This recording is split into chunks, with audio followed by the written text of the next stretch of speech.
Who is the hooded husband of Winterfell, the mysterious figure who meets Theon and clearly recognizes him? This is yet another mystery that has emerged in A Song of Ice and Fire by George R.R. Martin. The man with the hood only appears briefly in A Song of Ice and Fire, but he has sparked much speculation among fans about who he is and what he does in Winterfell. The meeting occurs in Theon's penultimate chapter in A Dance with Dragons, which takes place in Winterfell, and the situation is minimal, to say the least. What happened at the Red Wedding has led to a widespread belief in a great northern conspiracy among the Stark loyalists, both inside and outside the castle, as well as Mance Rayder and his spearwomen, who are on a secret mission concerning the black murders within the castle. We will discuss the political situation surrounding this great northern conspiracy in a future video, but our focus here is on Theon. He is physically and mentally a broken man, although he now possesses a small degree of freedom, having been rescued from Ramsay's control by Roose Bolton, allowing him to wander through the castle or its alleys. In this chapter, Theon is still working through his identity, even as he is recognized again as Theon. Despite the snowstorms, he walks through the castle grounds. The chapter is titled The Spirit of Winterfell, and as we know, the titles of the chapters in A Song of Ice and Fire reflect the name of the POV character, such as Theon, Jon, Daenerys, etc., or a description like the Turncloak or the Blind Girl. Thus, Theon is indeed the spirit of Winterfell. Let's return to his walk outside despite the terrible weather.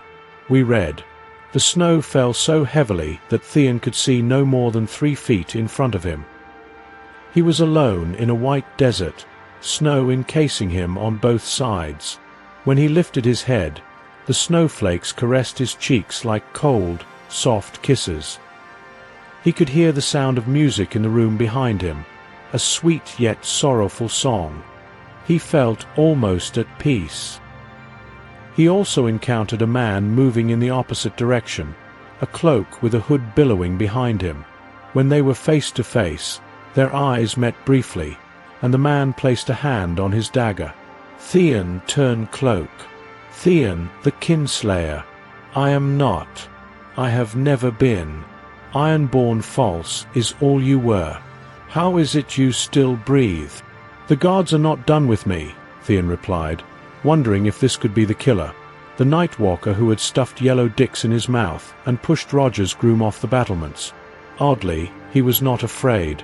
He pulled the glove from his left hand. "Lord Ramsay is not done with me." The man looked at him and laughed. "Then I leave you to him."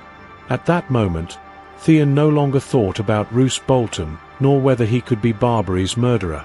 Dustin came to his defense, showing how crippled he was, how he was unable to confront Theon before the weirwood tree, wanting to die if they didn't recover. So, who is this hooded man who meets Theon in the north, with his cloak fluttering behind him despite the snowstorm, even though visibility is limited to 3 feet? He seems to know Winterfell well and, most obviously, knows Theon well. He is dead, but does not know the story of Theon with Ramsay, and did not realize that Theon had lost a finger until he actually saw him. It is curious that he recognized Theon, yet he did not question whether Theon was still alive. Before we delve into others, the base case for this mysterious figure is that he is a strong loyalist who knew that Winterfell despised what was done, yet he didn't know that Theon was still alive just weeks earlier. He didn't know that Theon was there, and although he likely wished him dead, he wouldn't do it in cold blood. Theon seems to know enough to anticipate this meeting, suggesting that this is one of the secrets George R.R. Martin has not provided enough evidence for.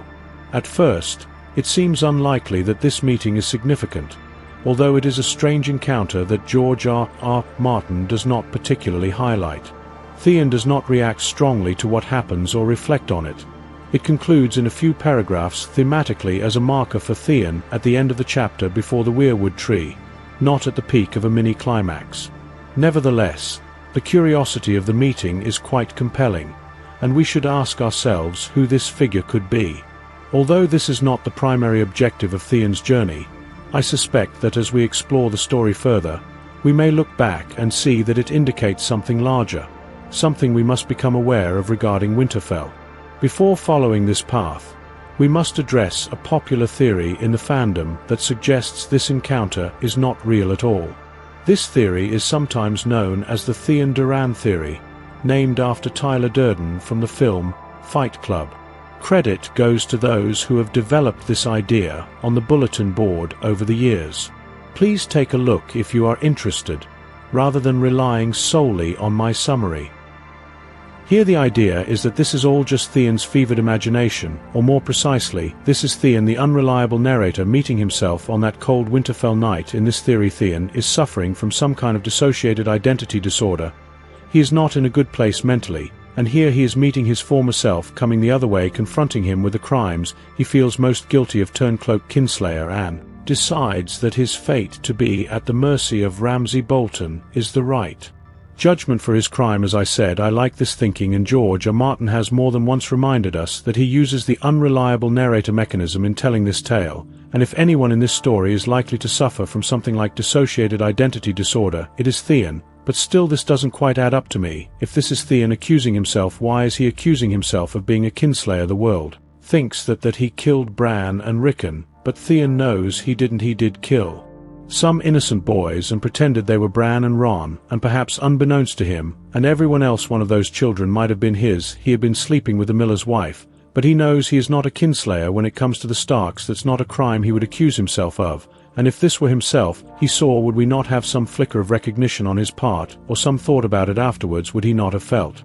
convicted by the accusations rather than trying to defend himself with a technical argument that he can't a kinslayer for killing Starks, because he's a Greyjoy? That in and of itself means that he must think the Hooded Man thinks that he killed Bran and Rickon, when Theon clearly knows himself that he didn't. He isn't scared or convicted or seemingly all that bothered by the encounter. Do we really think George R. Martin will have dropped in such a psychologically important moment without even hinting that this was Theon seeing himself and letting it go by without letting it impact on him at all? Personally, I think not, and so although I like the theory, there simply isn't much textual evidence to suggest it's true. Theon would not accuse himself of killing Bran and Rickon, so who might the mystery man be? As we noted earlier, it appears to be a Stark loyalist who knows Theon, but hasn't been around Winterfell until recently, which leads to a few possible names. Septon Char is often suggested. He was the Septon at Winterfell. Theon had him thrown into a well and drowned, but what if he survived somehow? We're told he was a strong swimmer. Well, perhaps, but the Hooded Man's instant reaction to Theon is to call him a kinslayer,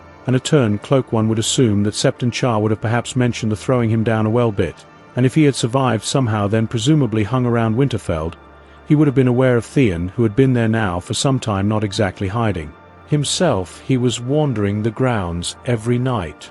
So no, I don't think Septon Char works. I think we can also discount more Amber, as he only has one eye, and the Hooded Man seemingly has two. He and Theon locked eyes, not eye. And although Robert Glover is loyal, and might have secretly come to Winterfell, he knows that Theon isn't a kinslayer. He and Wyman Manderly had sent Davos to get Rickon. They know he's alive, so who does that leave? Personally, I think the most likely candidate is Halais Mullen. Who's he? Well, he's the captain of the guard at Winterfell. He was appointed by Robb Stark after Jory Castle's death in King's Landing. Theon knew him well. He travelled with Robb and Halais to different hosts to support them, and then they both went with the army south to fight in the Civil War. Halais was the standard bearer as they left Winterfell. Theon will last have heard of Halais as being assigned by Robb to be Catelyn's personal guard when she headed to Storm's End to negotiate with Renly and Stannis.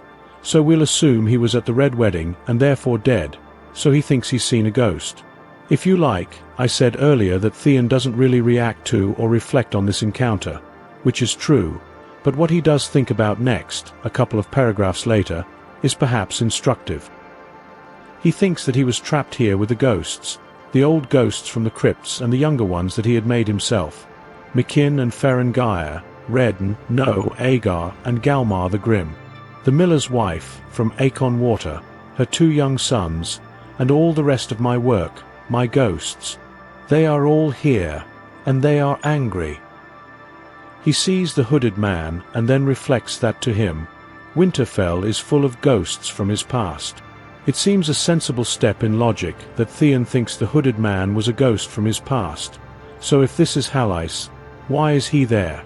Whatever Theon may know, we know that he was last seen at Riverrun. Catelyn entrusted Ned's bones to him, a small escort, and some silent sisters, and they headed north towards Winterfell. This was obviously just before Winterfell fell to Theon.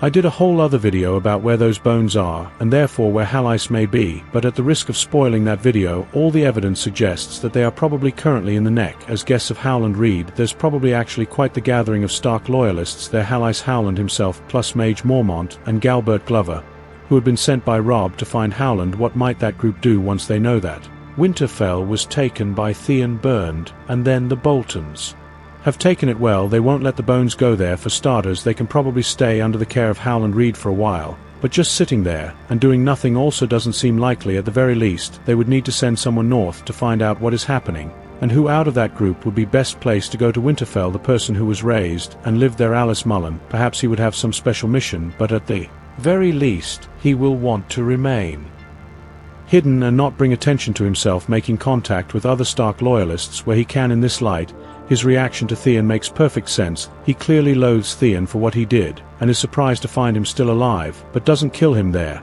And then the need for secrecy and the assurance that Theon is suffering anyway are more important.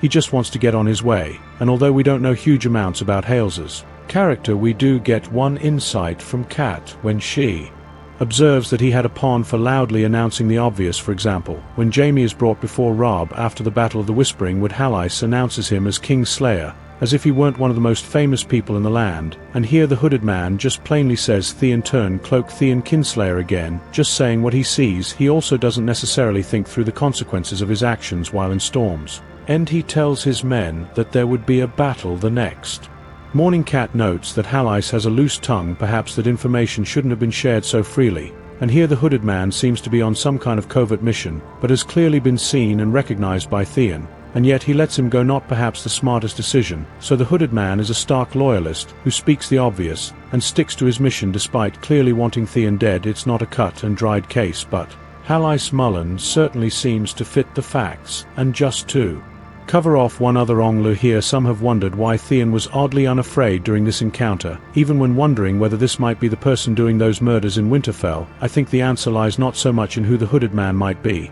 though I suspect that as Theon clearly knows them, he would know if they are the kind of person to kill him in cold blood. But what's more important is where this chapter is heading. Theon goes to the Weirwood Tree and begs to die as Theon, not Reek. That's what he wants, what he's been reduced to. The Hooded Man names Theon as Theon. Theon isn't afraid because he wants to die as Theon in that moment. He probably half wanted the Hooded Man to pull that dagger, saying that this isn't all an episode of dissociative personality disorder. It doesn't mean we should underplay the clear psychological and physical trauma Theon has gone through wanting to die, as it is just one of the first steps he needs to take. Perhaps at some point he may be able to live as Theon. So who is the Hooded Man? It's not Theon himself. It accuses him of things he knows he's innocent of. Nor is it anyone he's seen around Winterfell recently.